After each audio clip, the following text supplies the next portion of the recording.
ഇവിടെ ഒരു ടീച്ചർ തന്റെ സ്റ്റുഡൻസിനെ ഓരോരുത്തരെയായി അടുത്ത് വിളിച്ച് എന്തോ സ്വകാര്യമായിട്ട് പറയുന്നുണ്ട് കേട്ടോ.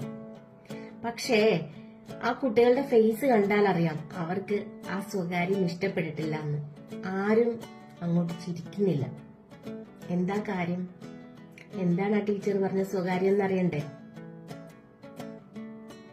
എനിക്ക് പകരം നിങ്ങൾക്ക് പുതിയ ഒരു ടീച്ചറെ വേണമെങ്കിൽ നിങ്ങൾ ഒന്ന് പുഞ്ചിരിച്ച് കാണിക്കാൻ.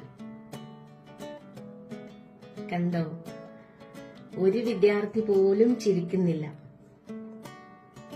ആ ടീച്ചറെ എത്രമാത്രം ഇഷ്ടമുണ്ടായിട്ടായിരിക്കും അല്ലേ ആ കുട്ടികൾ ഓരോരുത്തർക്കും. വളരെ മനോഹരമായിട്ടുള്ള ഒരു വീഡിയോ.